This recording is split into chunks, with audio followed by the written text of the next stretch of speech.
Ladies and gentlemen, welcome back to Gaming with me, Tony Mo, and I'm here today, very excited, properly ecstatic, that is indeed the word of the day, to be bringing you news from the Frontier. Respawn just dropped the latest Frontier News Network. It's made its way through the pipeline down to as lowly tone mains, and I can tell you guys that we finally have a release date for the 6th piece of DLC for Titanfall 2 that they are calling the Wargames. It's going to drop for free, as always, on all platforms on June 27th. They're going to have a trailer on launch day. That is next Tuesday, ladies and gentlemen. I ask you to put aside that day entirely because your fellow pilots will need help as they battle their way on the return of the legendary Titanfall 1 map known as Wargames. Now, this was a VR-style inspired map. The reason so many of us are so positive about the return of this map is that Glitch, which is pretty much the favorite map of everyone who plays Titanfall 2 at this point, was basically Wargames 2.0. The main movement or the main design concept behind Glitch is what we see in Wargames. This isn't a map that is designed around necessarily looking like a real-world environment. It's designed around looking like a battle arena for pilots, a place where they can put their skills to the test. That means it has long, juicy wall run locations. It has a lot of design elements that encourage players to get up off the ground and making the best use of the most basic movement concepts inside of Titanfall and Titanfall 2. So it's not about slide hopping, it's just about recognizing how valuable wall running and wall run chaining can actually be, which is again why Glitch kicks so much frickin' butt. So we're hopeful that Wargames will be able to do the same, even as it's moved into Titanfall 2. It's also one of the most beautiful maps I've ever seen ever in a multiplayer game. The neon alongside of these sort of holographic wall run locations looks absolutely fantastic. I can't wait to jump inside of Titanfall 2, jack everything up to insane on PC, and just walk around and see how beautiful and stunning this map is. So fingers crossed that Wargames is just as great in Titanfall 1, if not better, when it makes its way to Titanfall 2. Next up, we also have a brand new live fire map that they're calling Traffic. So this is what they'd say is a weathered test site, I guess.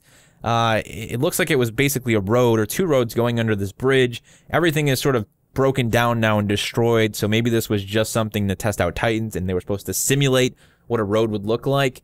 It just really looks like an absolute wreck. It looks like an episode of Burnout. And I say an episode of Burnout, it looks like somebody played Burnout and then teleported that map into Titanfall 2.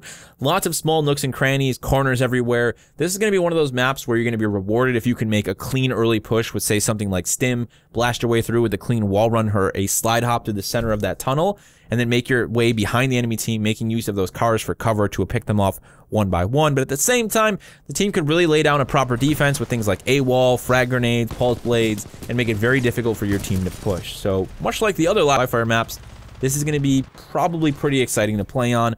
I've actually fallen in love with live fire even more the last couple days. I've played with Iniquity a little bit, with Ishii and Butterbar. We've been playing live fire every now and then, and just that like quick rush, like super fast, round after round gameplay just never really gets old, and I keep falling in love with it more and more. So I'm looking forward to giving Traffic a proper go.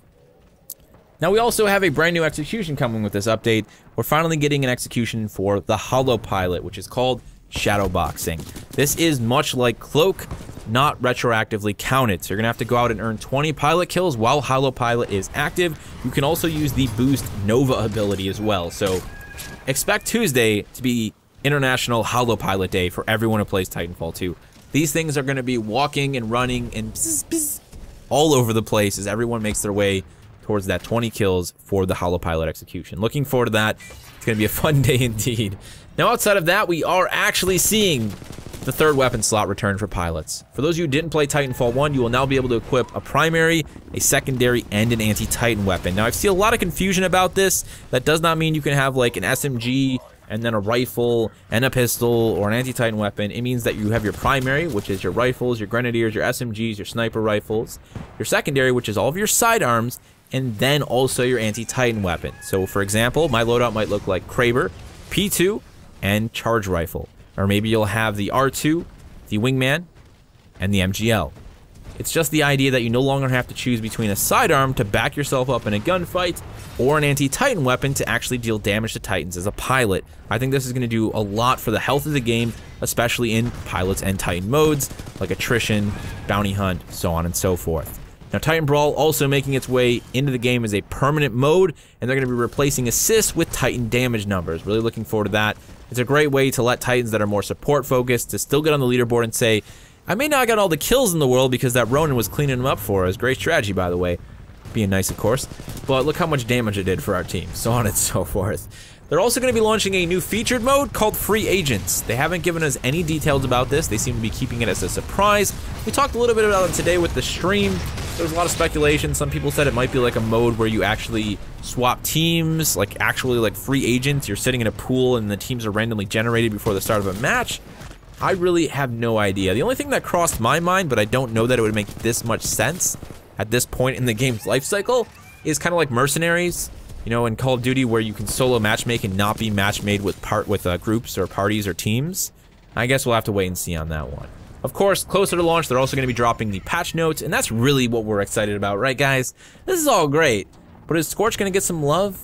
Are we going to see any substantial gameplay changes? And it is the high time to kill actually going to stay around? I guess we'll have to find out come next Tuesday. They did leave us with one more bit of a surprise.